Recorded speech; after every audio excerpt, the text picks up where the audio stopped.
All right, well, my name's Anthony. I am a junior at Dothan High School, and I did create this social network Status. I've also created 2 other social networks, like Ms. Dean said. They were Social Forever and My Social Feed, and I actually started those when I was probably about 3 or 4 years ago. And actually, when I was starting to get into like the business world, I didn't even intend on it. It was just something that I had done like for fun. It was something I had some spare time, like on a rainy day, and I'd be like, well, the internet's here, so why not? And people were coming to me and like, do you realize what you have here? And I was like, no, I really don't. It's just a project, and it's nothing but a project. It's something that I could spend some time on, you know, and just, I had no intention of making money from it. And then things like advertising on it, people were coming to me before I even thought of advertising, saying, well, how much would you want to advertise? And I was saying, well, I mean, how much would you be willing to pay? Which is the wrong question to do, by the way, because you never want to let a person that's willing to pay control the price, because they can take advantage of you and they will take advantage of you. That being said, like, if you were to get, say, 1,000 views, which isn't too much for a website, and they pay maybe $5 for it, where you could be charging about $10, that adds up. If you get like 10 people, you've just lost like $50 right there. And $50 is, I mean, a pretty darn good meal, so. And I just built it and revenized it with the ads, and you really have to network when you own a business, because people will, if they come to you, never say no.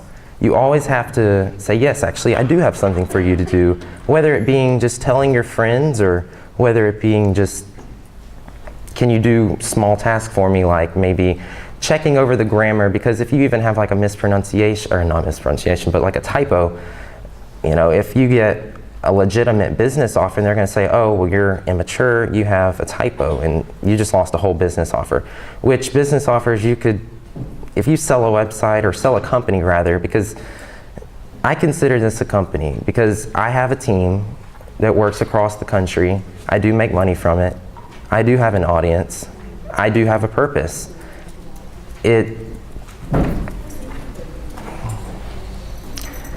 When selling it, you have to be careful. You have to make sure, is this the right decision? Is this what I want to do? When I get rid of it, it's not going to be mine anymore. So when selling a company, you really have to say, well, I'm not going to be the face of this company anymore.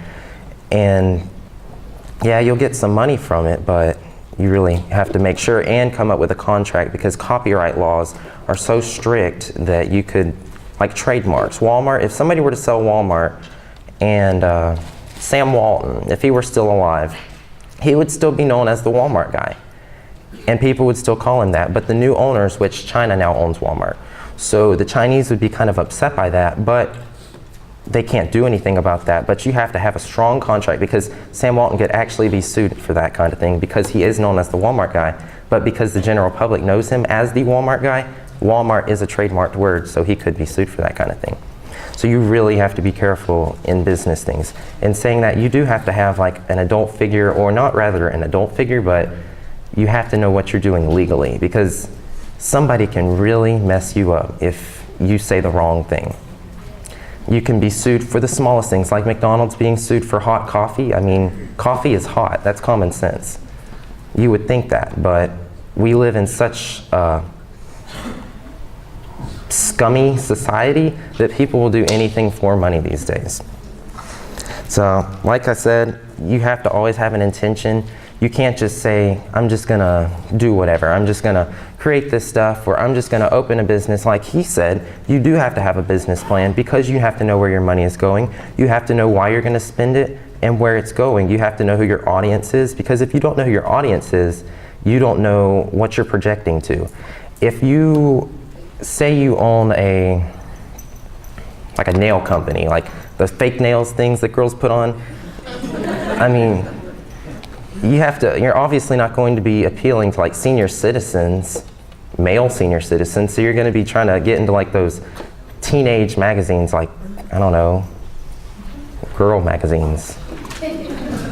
So, yeah, glamour, stuff like that. That's the marketing. You really have to, and you can do that by yourself. Marketing, it's like it comes to you naturally. It's kind of common sense. Like if you were to say something, you're trying to appeal like a female market, you're going to say something that attracts that. Say, like put it in pink, or, you know, they like to decorate stuff, so put decoration and crap like that on there. So, I mean, and you see a trend from these kind of things. If you notice, if you made a change from something and your like audience decreased or your money decreased, obviously you're doing something wrong.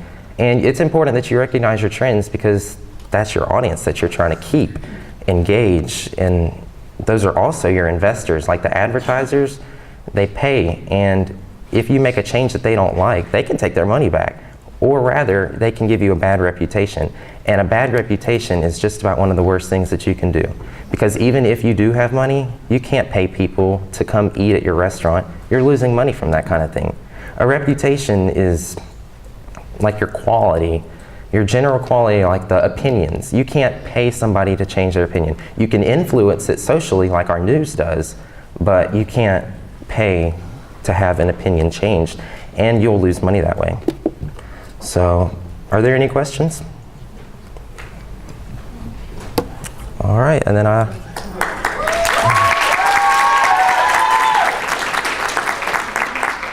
yes, ma'am. Can you expound a little bit more on your website? Yes, ma'am, sure. I can, I do also own another website. It's not really that big of a deal. It's just like an arcade. It's like a sister website of this one, so it looks just like it.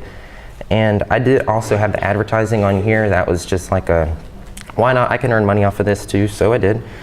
And it's got about 1,500 games on it, and it is a partnership with my, my social network. So the hosting, I mean, I don't pay too much for it, but everything kind of pays for itself. At first, I did have to put in about $10, and it started, yeah, it was about $10 that I put in, and I sold my first website for roughly around $500, and all of my money that I have spent on these websites, I have earned. So it's not like I've lost anything, I've gained, and actually I've gained experience. Experience, you can't buy that. Experience is like over time, it's your knowledge, it's your trying to get to. What was your initial investment, and who did you sell these websites to? Initial investment, I'd say it was just about that $10, and that $10 like expanded to, I sold it, my first network, Social Forever, I sold that one to a man in Michigan, I believe. And then my social feed, that one, I built that one intending to sell it, because that was my second one. I thought, hey, I can do this again, you know, why not? And it was very Twitter-like, I have to say. I kind of copied Twitter a lot on that one, but I sold it for about $500 to $600, and that was to a company in Norway. So at the time, Twitter was not international, so Norway was like, hey, we can take this, we can use this, and they did.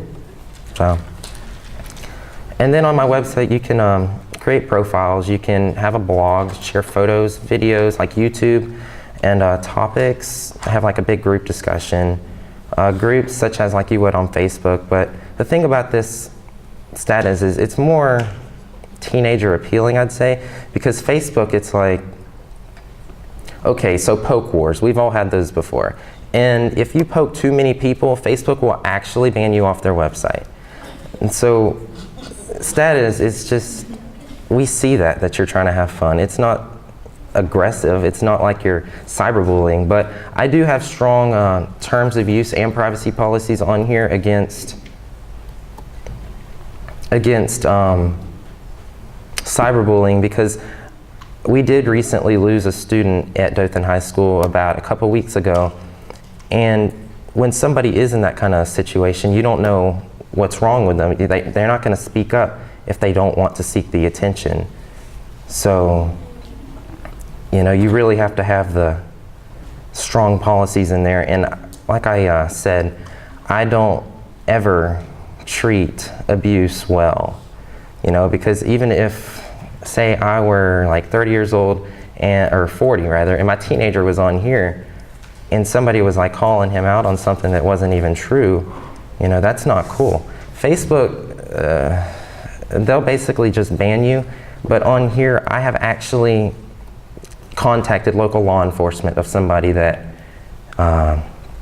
was committing crimes, which are illegal. Cyberbullying is illegal in, I'd say, about half of the country. It's still pending in about 30 states, and it's nothing that you can fool with, because you're basically putting lives at risk. So, and I certainly don't want my name behind that, because I could, I'm sure, be sued for it, like coffee being hot. So. Where do you get your legal advice from? And do you have to pay for it, or? Well, that was one of the mentors that I had, over the summer, I did a website for a guy in South Florida. He owned an ink company, and he had a lot of legal knowledge.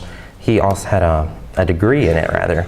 So I was able to maintain some of that knowledge from him, and it was kind of like a mutual trade. I built a website for him, and he gave me all this information, and I knew how to, he helped me build my terms of use and my privacy policy. So it's pretty strong, but you know, everything has a flaw, so. All right. Any other questions? When you ban somebody, do you go as far as IP ban, or do you just It really depends on the how bad the crime was that they did. Say if it was, they made 2 or 3 accounts impersonating, I mean, it's not that big a deal. People know. It's not, oh, Britney Spears joined my website. No, they didn't. They don't even know me, so why would they? But if, you know, cyberbullying, like I said, I have contacted local law enforcement, so at that point I would do an IP ban. What do your page look like? Like what would you like? Like a profile? Yeah. I'll just click on somebody's name.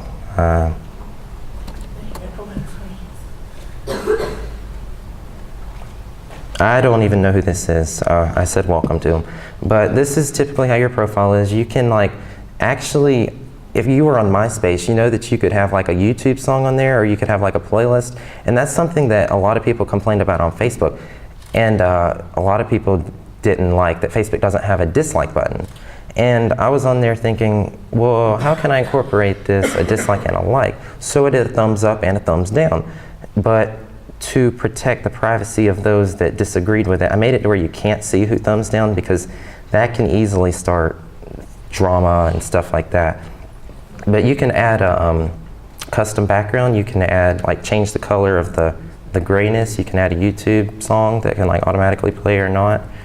And you can have a banner and, you know, all your friends, groups, photos, stuff like that. Any other questions?